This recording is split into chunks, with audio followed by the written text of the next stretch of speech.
하루 종일 기다렸던 연락이 결국 오지 않았을 때, 당연히 나를 이해해 줄 거라 믿었던 사람이 의외로 가장 날 몰라줄 때, 열심히 노력한 일에 세상이 아무 반응도 보이지 않을 때, 그럴 때마다 속에서 뭔가 툭 하고 무너지는 소리가 납니다. 분명히 아무 일도 일어나지 않았는데 마음은 왜 이렇게 아플까요? 아마도 그 고통의 이름은 실망일 겁니다. 그리고 실망은 언제나 기대가 무너질 때 시작되죠. 그런데 말이죠. 혹시 당신의 불행이 사건 자체 때문이 아니라 그 사건을 미리 상상한 당신의 마음 때문이라면요? 당신을 괴롭히는 건 세상이 아니라 당신이 세상에 걸어둔 기대들일지도 모릅니다. 인간은 생각보다 더 자주 기대합니다.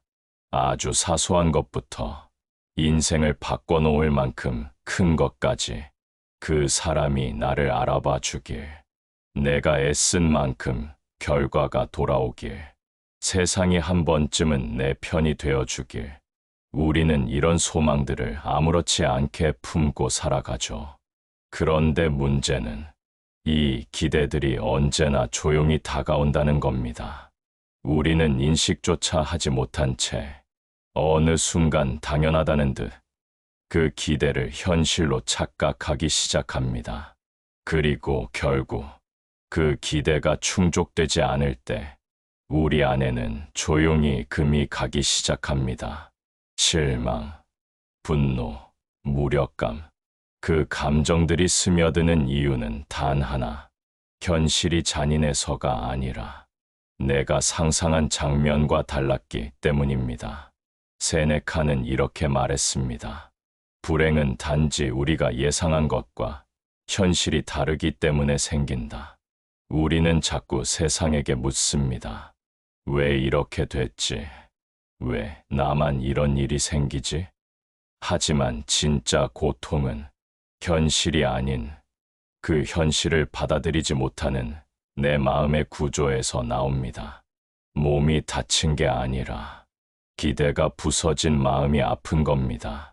상대가 날 모른 게 아니라 그는 나를 이해해 줄 사람일 거라 믿은 내 상상이 틀린 겁니다.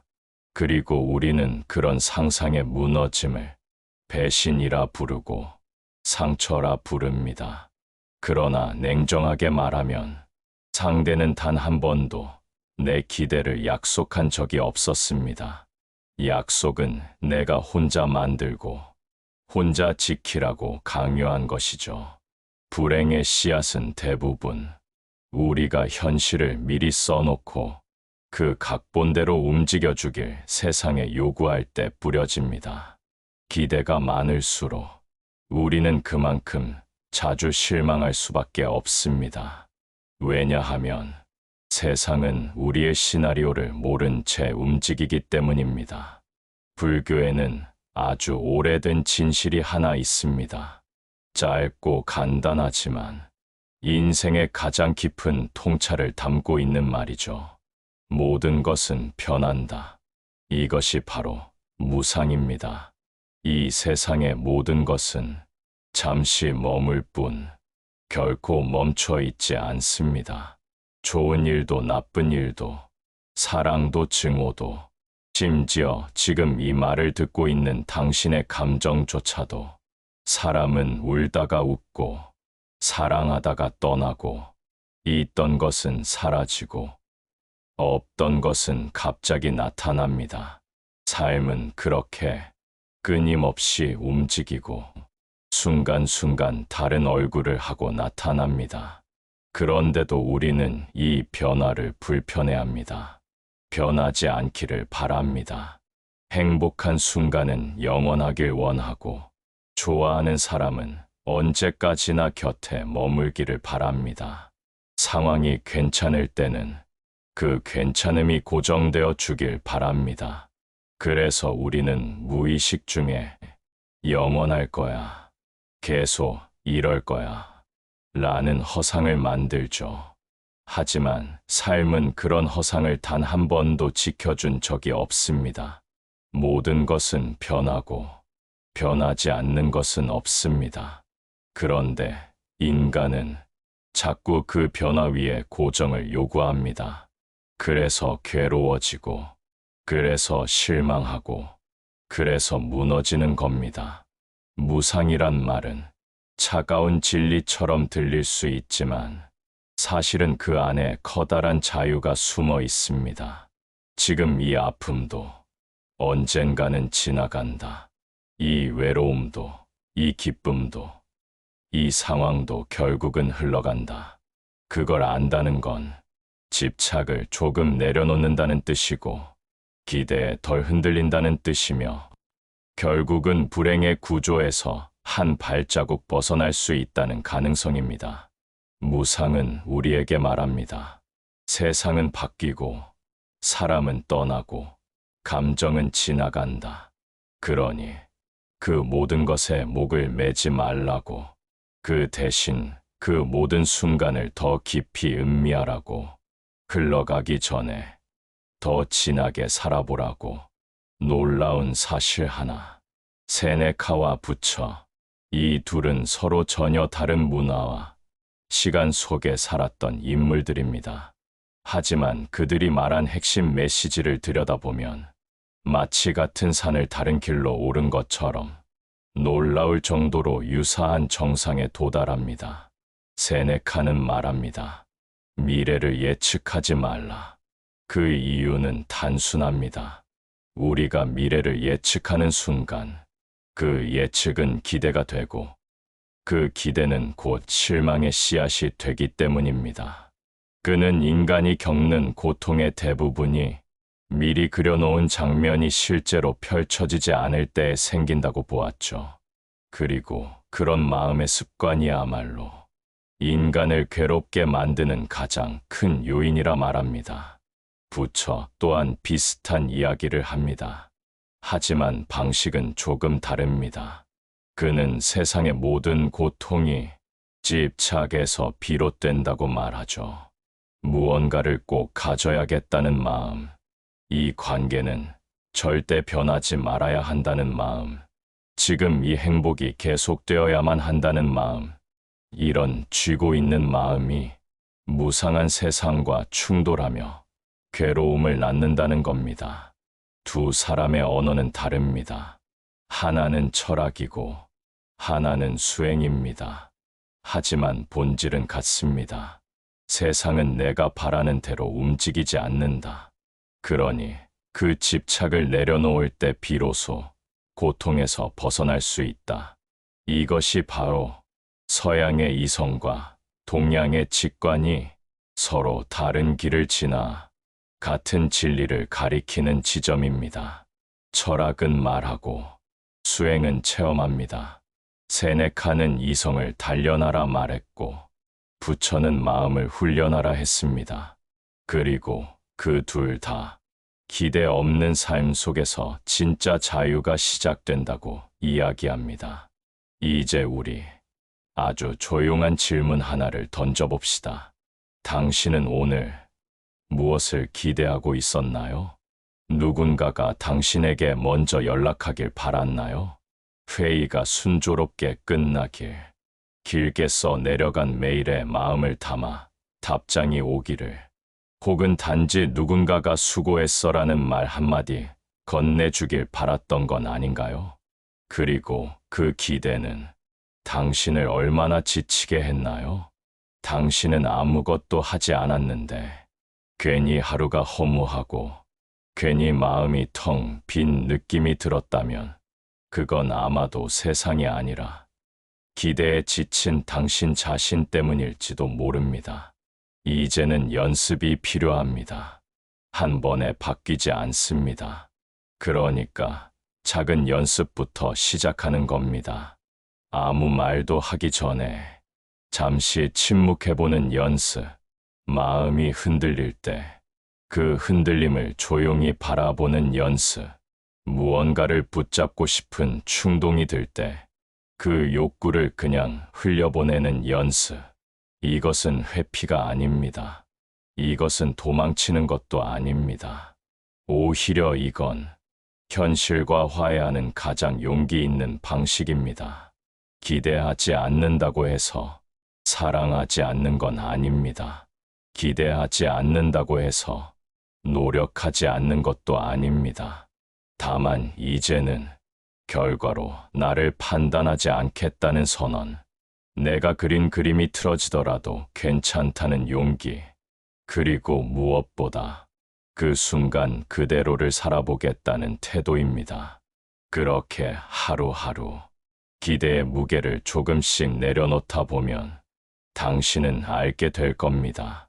세상이 그렇게 나쁘지만은 않다는 것.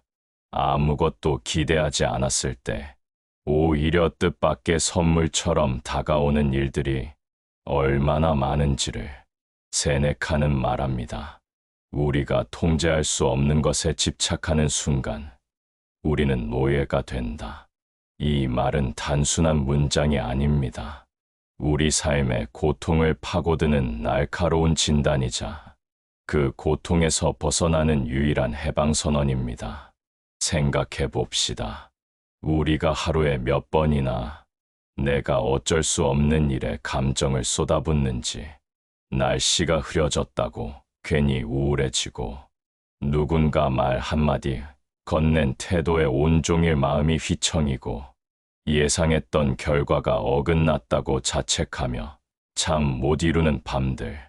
이 모든 고통의 근원은 사실상 내가 어찌할 수 없는 것들에 대한 통제욕입니다. 그것이 바로 기대의 다른 얼굴이자 통제욕이라는 이름의 가면을 쓴 두려움이기도 하죠. 불교는 이 통제하려는 마음을 번뇌라고 부릅니다. 그리고 그 번뇌에서 벗어나는 수행을 가리켜 노음이라고 말하죠. 비가 올 때 비를 멈추게 할 수는 없습니다.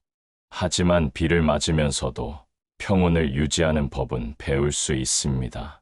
누군가 당신을 오해할 때 그 사람의 마음을 바꿀 수는 없겠죠. 하지만 그 오해에 휘둘리지 않는 내면의 여유는 스스로 만들 수 있습니다. 이것이 바로 기대하지 않는 삶이 주는 힘입니다. 기대하지 않는다는 건 냉소적으로 세상을 포기하는 것이 아닙니다. 오히려 더 깊이 있는 선택입니다. 무엇이 오든, 무엇이 떠나든 내가 그 중심에서 흔들리지 않겠다는 존엄한 선언인 것입니다. 모든 것은 변합니다. 당신의 기분도, 관계도, 위치도, 삶도, 이름 없는 순간조차 조용히 스쳐 지나가며 우리를 조금씩 바꿔놓습니다. 그러나 이 끝없는 변화 속에서도 한 가지는 당신의 손에 남아 있습니다. 바로 그 변화를 어떻게 받아들일 것인지에 대한 선택입니다. 기대하지 않을 때 우리는 오히려 삶에 놀랄 준비가 되어 있습니다. 계획하지 않았기에, 예상하지 않았기에 그 순간은 그 자체로 선물처럼 다가옵니다. 불교에선 모든 것이 사라질 때 비로소 진짜가 드러난다. 세네카는 말하죠. 내일을 걱정하는 자는 오늘을 저버린다. 이 두 문장은 시간의 방향은 다르지만 삶의 본질은 하나임을 말해줍니다. 사라지는 것을 두려워하지 않고 변화를 원망하지 않으며 기대가 없는 자리에서 오히려 더 깊은 평온을 발견할 수 있다는 것. 그리고 나는 지금 이 조용한 문장 속에서 당신에게 아주 작고도 단단한 한마디를 건네고 싶습니다. 지금 이 순간, 당신이 기대하지 않았던 이 단순한 숨결 속에 삶은 여전히 온전히 놓여 있습니다. 누군가의 말, 누군가의 인정, 예측 가능한 결과가 아니어도 그 어떤 계획보다 더 생생하게 지금 이 순간의 삶은 존재하고 있습니다. 이제는 당신의 차례입니다. 기대가 사라진 자리엔 과연 무엇이 남을까요? 혹시 공허일까요? 아니면 무감각일까요? 아닙니다. 그 자리에 남는 것은 오히려 더 깊은 평온, 그리고 더 넓은 자유일지도 모릅니다. 잡지 않는 손 안에 오히려 더 단단한 사랑이 피어나고, 예측하지 않는 눈동자 안에 더 생생한 현실이 들어오게 됩니다. 그래서 나는 바라봅니다. 오늘부터 당신의 하루가 예상보다 덜 특별해도 그 안에서 더 많은 기적을 발견하게 되기를. 기대하지 않는 삶이 당신에게 무기력이 아닌 자유의 이름으로 다가오기를. 그리고 이제 그 자유 속에서 당신이 조금 더 가볍고 조금 더 유연하게 자신의 삶을 살아가게 되기를. 당신이 기대 속에서 지친 마음을 잠시 내려놓고 현실이라는 이름의 지금을 조금 더 가까이 바라보기를 바라는 마음으로 만들었습니다. 모든 것은 변합니다. 그리고 그 사실이야말로 우리가 삶을 더 깊이 사랑할 수 있게 해주는 이유입니다. 불행은 기대에서 시작된다. 그 말의 진짜 의미가 당신 안에서 조용히 천천히 울려 퍼지기를. 그리고 그 울림이 당신을 조금 더 가볍고 조금 더 자유롭게 만들어주기를.